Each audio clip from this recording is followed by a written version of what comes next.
Allez, Sandrine, c'est à vous. Oula. Non, rien de rien. Non, pas la retraite à point. Si c'est bien, si c'est mal, j'en sais rien. On y comprend que dalle. Non, rien de rien. Non, pas la retraite à point. J'ai payé, cotisé, financé. Édouard, j'en ai assez. Bravo, bravo, bravo. Magnifique. Oh là là, vous passez là-bas, hein, monsieur. Oui. Alors, comme tout le monde, Anaïs, j'ai suivi l'intervention d'Édouard Philippe et je ne vous cache pas que je suis très inquiète. Non, pas pour la retraite, on sait très bien comment tout ça va finir. La France se sera coupée en deux, ceux qui auront la retraite à point et ceux qui n'auront point de retraite. Non, ce qui m'inquiète vraiment, c'est le Premier ministre. Regardez. 2 ans seulement séparent ces 2 photos, 2 ans pile poil. Mon Dieu, mais quelle décrépitude!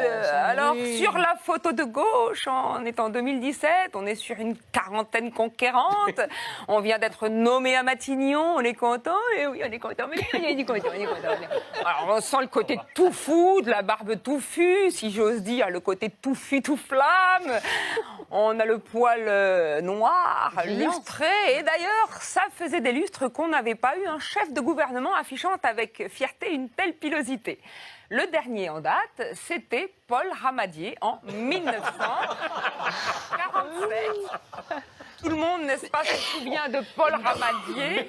Alors, le premier qui dit que Ramadier est le fils caché de Ramayad et de Daladier, il sort.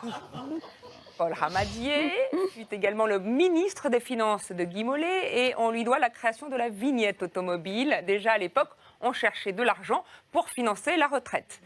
Et c'est comme ça, depuis Guy Mollet, on ne fait pas d'omelette sans casser des vieux. D'ailleurs, le pauvre Ramadier a fini par se brouiller avec Mollet. Dur. Il a terminé à plat, complètement free, il n'a rien compris et il a dû démissionner à cause des grèves. Voilà. Alors évidemment, aucun rapport avec Édouard Philippe, puisqu'on a bien compris qu'il ne démissionnera pas et que la crise sociale, il va y ramadier. Alors observons maintenant la photo de droite. Alors là, on est en 2019. Non, mais nom de Dieu, mais qu'est-ce qui est arrivé à cette barbe? C'est quoi cette tache blanche-là? Alors, hypothèse, 2 hypothèses. Soit notre Premier ministre est en train de se transformer en dalmatien.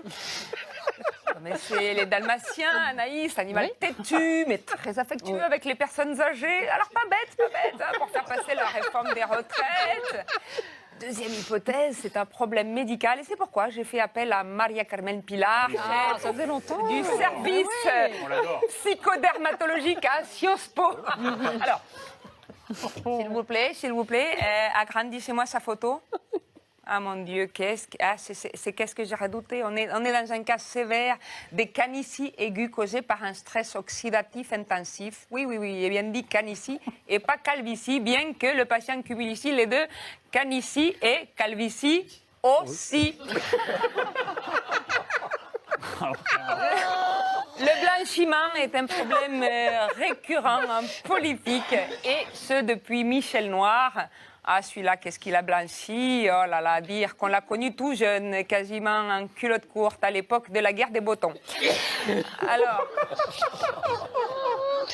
le phénomène a déjà frappé dans l'histoire de France Marie-Antoinette. En une nuit, elle est venue toute blanche. Et c'était à la veille de son exécution. Ça vous la coupe, hein, je sais. Et c'est vrai que c'est pas un bon présage pour Édouard Philippe. Sandrine Saroche avait peut-être raison de s'alarmer. Merci, docteur. Hein. Mais vous savez, il n'y a pas que pour Édouard Philippe que je m'inquiète. Vous avez vu notre ministre du Travail, dans quel état elle est? Alors bon, c'est sûr, hein, Mimi Pénicaud, tous ceux qui la connaissent vous le diront, dès le matin, elle pète le feu. Pénicaud, Nico, le secret des réveils en beauté. Wouh, wouh. Alors la semaine dernière, elle arrive à Matignon et là, elle s'étale dans l'escalier, double fracture du pied. Bonjour la République en marche. De toute façon, dans ce parti, soit on tombe sur des bras cassés, soit ils en ont loupé une de marche. Alors, comme dirait le ministre de la Santé, ils abusent, hein. Chez Perrineau, vous l'avez, hein, celle-là, hein. Et d'ailleurs, je me rends compte que la chanson de Nico marche aussi très bien avec vous, hein. Avec Perrineau, président des élèves de Sciences Po. Avec un prof comme vous à l'IEP, c'est gagné. On est bien content de vous avoir comme invité. Perrineau.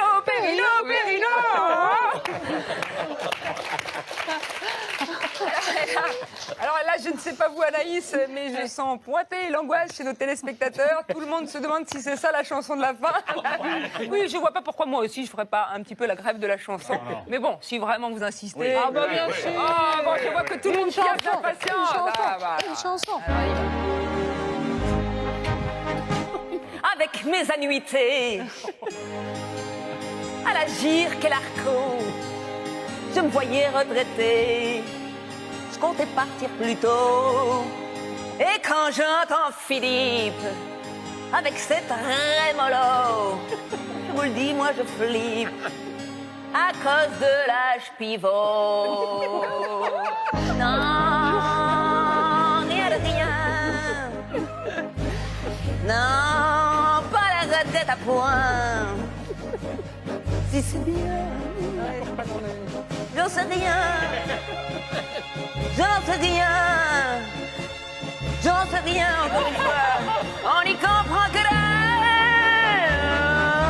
Non, rien de rien. Non, pas la retraite à point. Ça prestige. Je vous en prie, virez-moi. C'est Jean-Paul Delabois.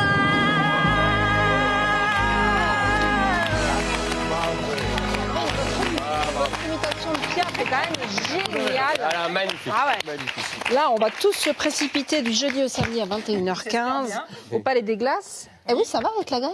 Oh, c'est super. Ouais, c'est vrai.